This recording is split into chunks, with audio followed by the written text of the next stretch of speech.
Olá, seja bem-vindo ao Nossa Música, o programa que quinzenalmente leva até o público capixaba tudo o que rola no universo do ensino da música no nosso estado. No programa de hoje, você vai ver. Plataforma online gratuita permite a troca de serviços artísticos, facilitando o encontro entre os músicos e quem quer contratar serviços musicais. Jam Session, o curso de música popular, promove o encontro do improviso e da diversão.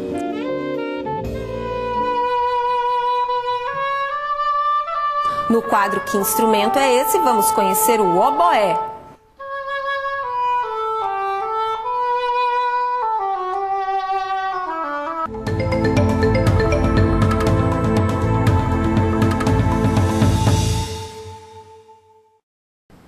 Imagine na internet um site onde músicos das mais variadas vertentes pudessem anunciar seus serviços.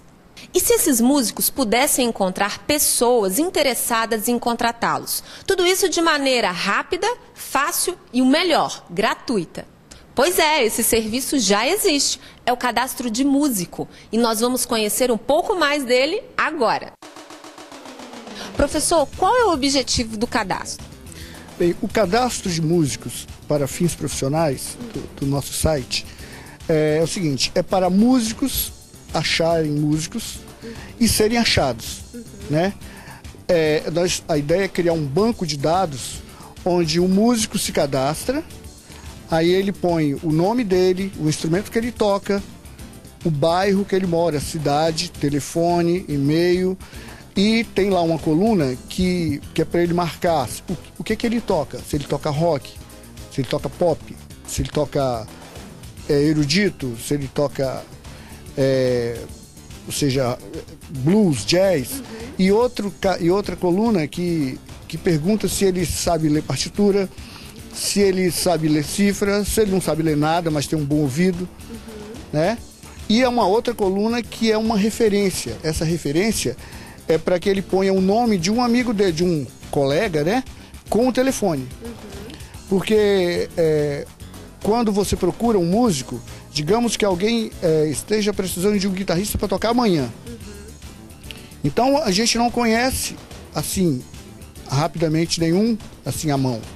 Então buscando no cadastro da FAMES, você tem lá, você escolhe o perfil do guitarrista pelo que ele toca e claro, você não vai ligar imediatamente para ele, você vai ligar para a referência dele. Vai ligar para o nome que está ali e perguntar: pô, eu estou precisando de um guitarrista para tocar amanhã, eu estou aqui com o nome de fulano de tal, você conhece? Aí com certeza a referência vai falar a verdade, se a pessoa está apta ou não para fazer aquele trabalho, né? Então esse cadastro não é via de mão dupla, né? É tanto para você procurar como você ser achado também, né? E não tem atravessador, né? E qual é o tipo de benefício para a instituição ter um cadastro de músico desse?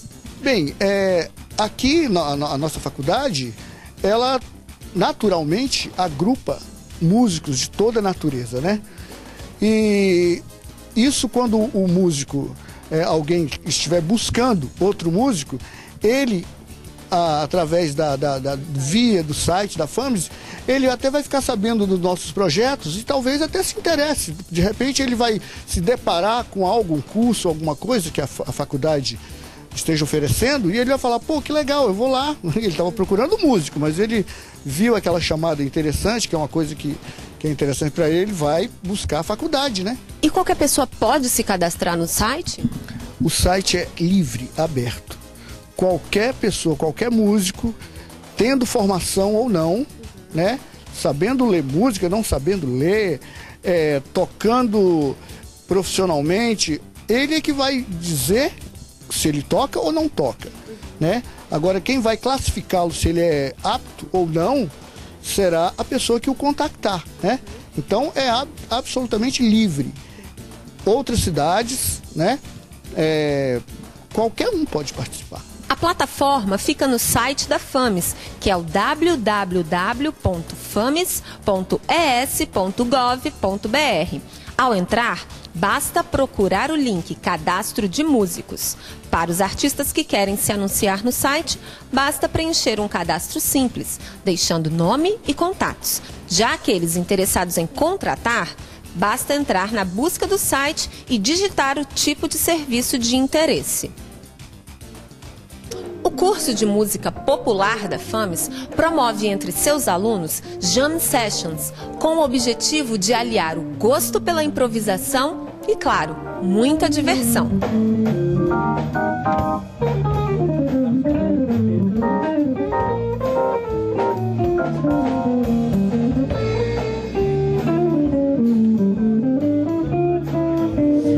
Professor, explica pra gente o conceito de jam session. Literalmente, jam session vem do inglês jam, jazz after midnight. Era quando os músicos de jazz se reuniam, terminado o trabalho, quem tocava numa orquestra, quem em outra, para tocarem juntos, se divertirem. Então, é um momento de socialização musical, um momento em que rola mais improviso, mais criatividade. Tem outras interpretações, mas enfim, a jam session é um momento de comunhão, um momento em que os músicos se encontram. Acontece na FAMES toda quinta-feira, de 17 a 19 horas, dentro do Laboratório de Música Popular, onde estamos. E aí os músicos se encontram, tocam, às vezes nunca tocaram juntos, estão se encontrando pela primeira vez. Existe um repertório comum. Alguém pode não saber, aprende na hora, e é uma troca de experiências, de ideias musicais.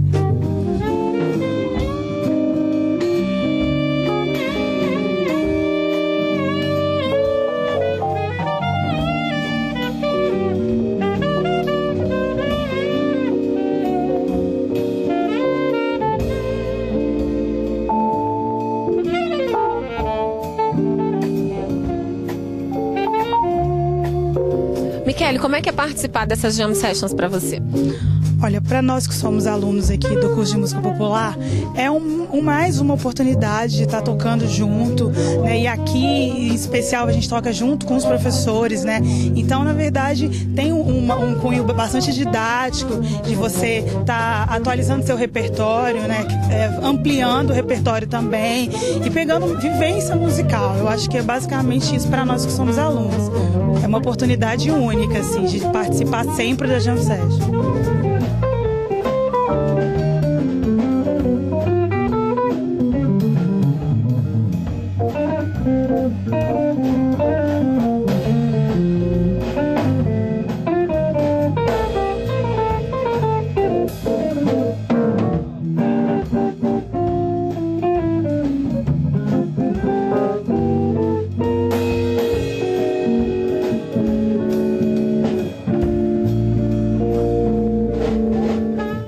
O programa para um rápido intervalo, mas daqui a pouco a gente está de volta.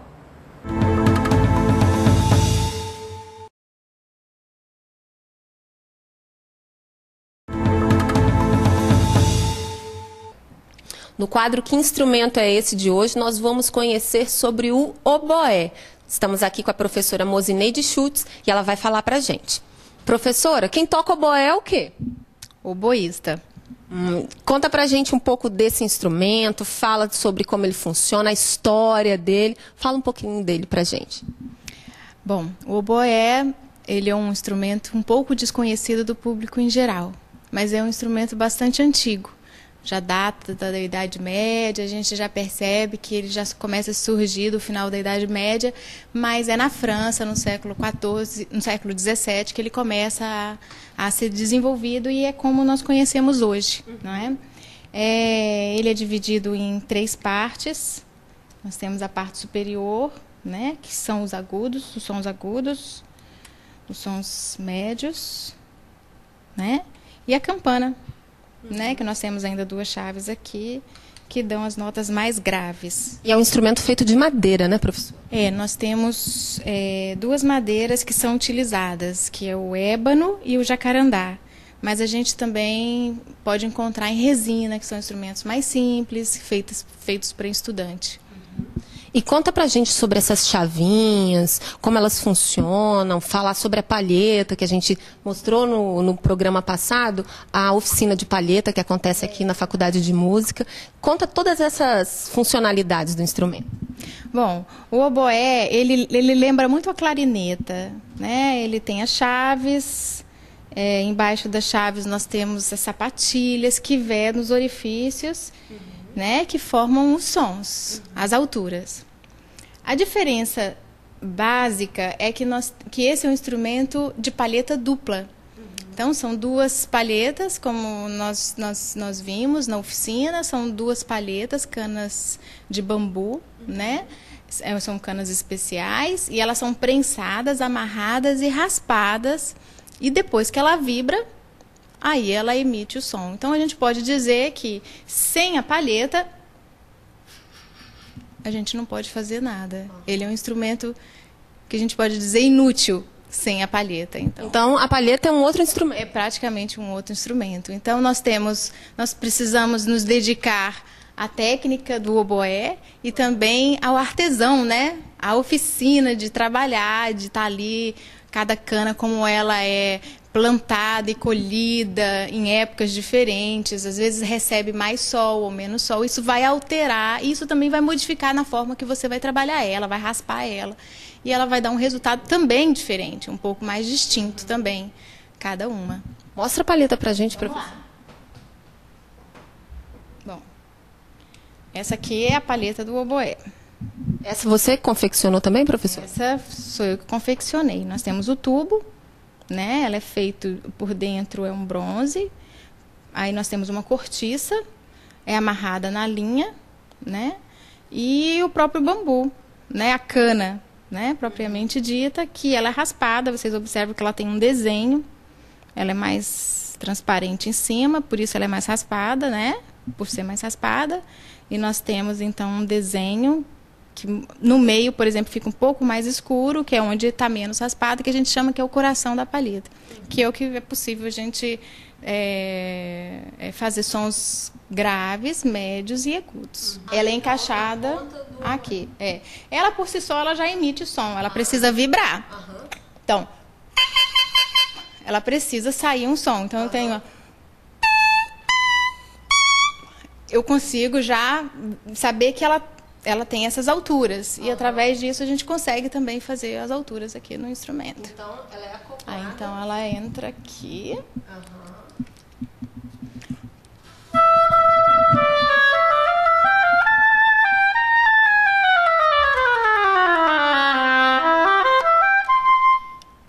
Parece que dá uma pressão que se faz muito forte, né?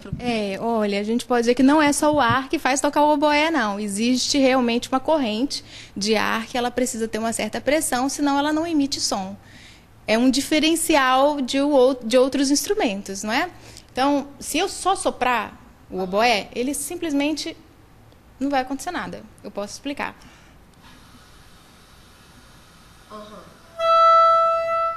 Até o momento que, não que eu soprei mais, mas eu soprei com pressão, então ela consegue emitir o som.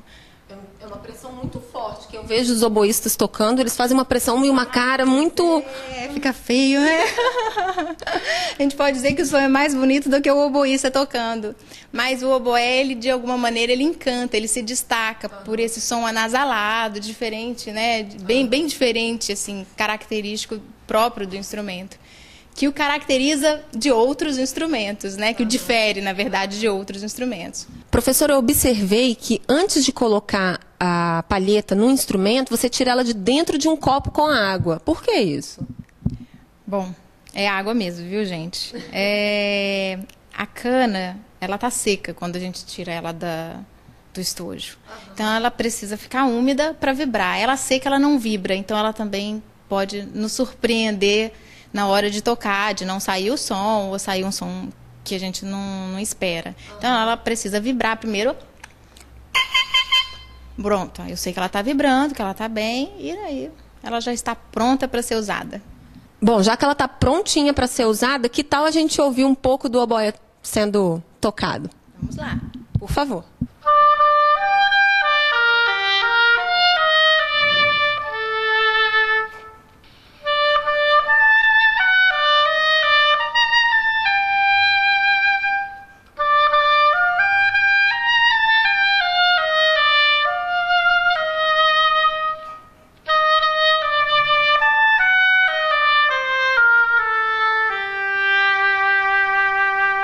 esse instrumento parece um pouco mais complexo. A partir de que idade é indicado uma criança começar a tocar o oboé?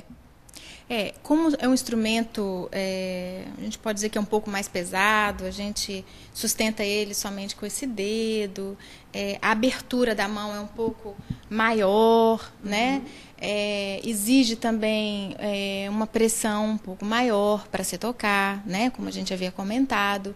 Então, uma criança de 6, 7 anos, que normalmente já estaria começando, por exemplo, um violino, uma flauta, um piano, ainda é muito pequena para entrar para o oboé, né? Eu posso dizer que o oboé ele dá essa graça de você mais tarde, às vezes você está fazendo um curso com outro instrumento e de repente diz assim, eu quero tocar o oboé, dá tempo. Então acho que a partir dos 9, 10, 11, 12 anos, nossa, tá uma idade ideal para se tocar, para se começar a aprender a tocar o oboé. E eu vi que você trouxe um irmãozinho do oboé, eu vi que tem outro instrumento aí. Conta pra gente quem é ele. Esse aqui é o nosso xodó agora, né? Nós recebemos isso aqui de presente. Essa aqui é a nova aquisição que a Escola de Música, né, recebeu. É um corno inglês. Ele também é da família do oboé, ele é mais grave. A gente não sabe exatamente a origem dele, né? Mas dizem alguns que ele vem de um oboé chamado oboé da Cássia, que foi de um período barroco, e que ele se parece com ele porque ele tem isso aqui e uma coisa mais curvilínea, né? Um pouco diferente do oboé, que ele é reto e é menor também. Então dizem que ele se inspirou no oboé da Cássia, mas são suposições, né? Nós precisávamos que existisse um instrumento que fosse mais grave, que alcançasse as regiões mais graves. E, portanto, ele precisou ser um pouco maior, né, do oboé. E ele também tem uma afinação diferente, que eu não falei do oboé. O oboé mesmo, ele tem uma afinação em dó, né, assim como é a flauta, por exemplo. Né? E ele é em fá. Então, ele é uma quinta abaixo de dó. Então, ele acaba sendo um pouco mais grave. Tem diferença, sim, sim. E eu vi que a campana dele também é diferente, né? Ela é baulada, né? Essa campana aqui, olha como ela é diferente. Tá vendo? Essa aqui abre, essa aqui, ela meio que... por isso que eu considero que o corno inglês, ele ainda, se o oboé é anasalado, ele é mais ainda. Então toca um pouco pra gente ver essa diferença. Vamos ver. Também, assim, uma diferença do corno inglês é que nós temos essa parte aqui que não tem no oboé, que a gente chama ela de tudel, assim como tem no fagote. Fagote também, só que do fagote é maior. É como se fosse um tubo, como é do oboé, só que ele é maior e curvilíneo, né? Também com essa parte de metal, revestido na parte embaixo de cortiça, para que ele possa vedar, para que não saia nenhum ar, né, por nenhum orifício. E a palheta do corne, tá vendo? Ela é semelhante também, mas ela não é colocada diretamente no corne. Ela precisa do tudel. Como se fosse um suporte. Exatamente. E ela recebe a palheta.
O programa Nossa Música chegou ao fim. Mas se você quiser mandar uma sugestão de pauta, um elogio, uma crítica, por favor, entre em contato conosco através do e-mail nossamusica@fames.es.gov.br. Eu te espero no próximo programa.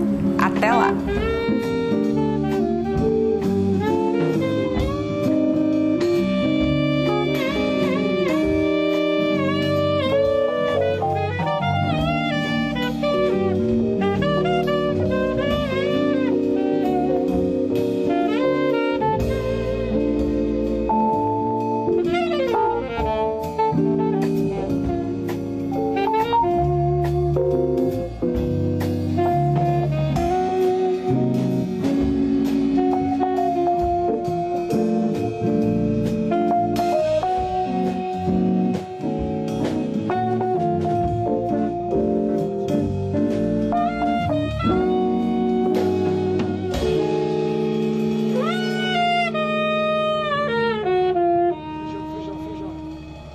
Feijão.